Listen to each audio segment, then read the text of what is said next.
بخاری شریف جلد ثانی کی حدیث پاک ہے، ایک دن حضرت ابو طلحہ رضی اللہ تعالیٰ اپنے گھر تشریف لائے اور اپنی جوزہ حضرت ام سلیم رضی اللہ تعالیٰ عنہا سے کہا، کیا تمہارے پاس کھانے کی کوئی چیز ہے؟ میں نے حضور صلی اللہ علیہ وسلم کی کمزور آواز سے یہ محسوس کیا کہ آپ بھوکے ہیں۔ حضرت ام سلیم رضی اللہ تعالیٰ عنہا نے جو کی چند روٹیاں دو پٹے میں لپیٹ کر حضرت انس کے ہاتھ آپ کی خدمت اقدس میں بھیج دیے۔ حضرت انس رضی اللہ تعالیٰ عنہ جب بارگاہ نبوت میں پہنچے تو آپ مسجد نبوی میں صحابہ کرام کے مجمع میں تشریف فرما تھے۔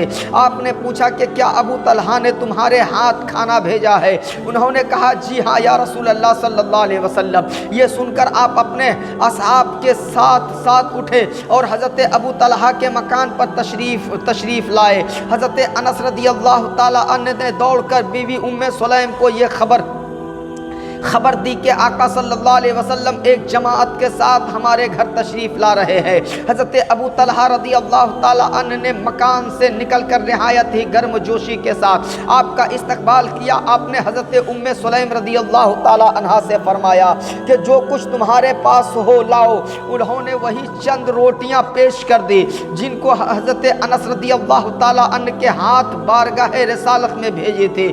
آپ کے حکم سے ان روٹیوں کو چورا بنایا گیا اور حضرت ام سلیم نے اس چورا پر بطور سالن کے گھی ڈال دیا اور چند روٹیوں میں آپ کے معجزانہ تصرفات سے اس قدر برکت ہوئی کہ اس 10 آدمیوں کو مکان کے اندر بلا کر کھلاتے رہے اور وہ لوگ خوب شکم سیر ہو کر کھاتے رہے، یہاں تک کہ 80 آدمیوں نے خوب شکم سیر ہو کر کھا لیا۔ خالق کائنات نے آپ کو مالک کائنات بنا دیا اور اختیارات و تصرف کی ایک ایسی دولت عطا فرما دی، اختیارات و کمالات کی ایسی کنجی عطا فرما دی کہ کائنات کی ہر شے آپ کے حکم کے منتظر رہتی۔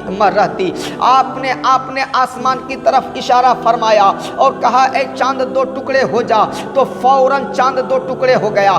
آپ نے حکم فرمایا اے ڈوبا ہوا سورج واپس ہو جا، فوراً ڈوبا ہوا سورج واپس ہو گیا۔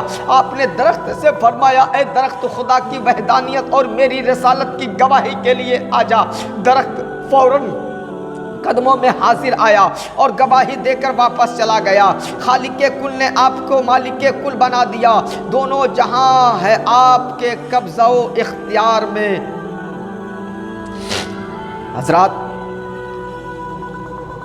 کہ اللہ تعالیٰ کی وہ ذات ہے جو تمہاری صورتیں تمہاری پاؤں کے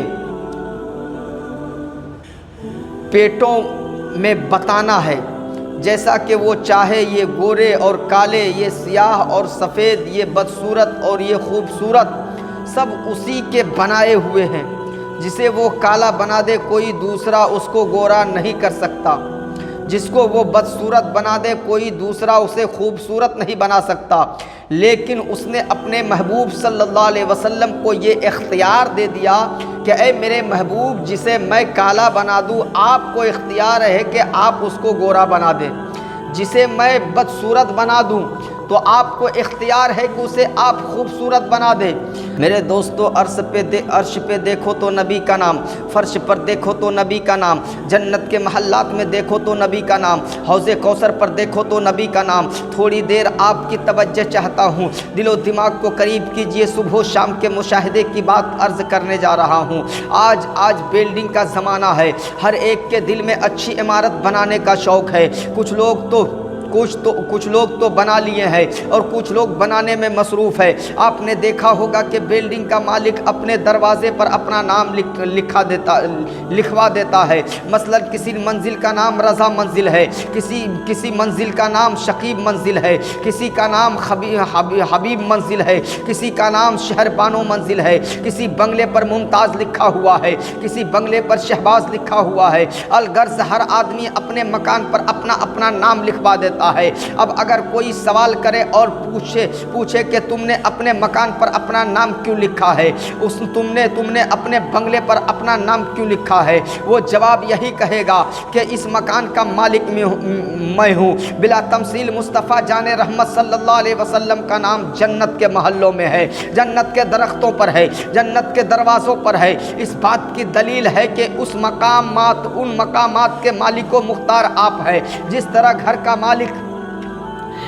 مالک اپنے گھر میں جسے چاہے داخل کرے، جسے چاہے نہ آنے دے، اسی طرح میرے آقا صلی اللہ علیہ وسلم کو یہ اختیار ہے کہ اپنی جنت میں جسے چاہے داخل کریں گے اور جسے نہیں چاہیں گے وہ محروم کر دیے جائیں گے۔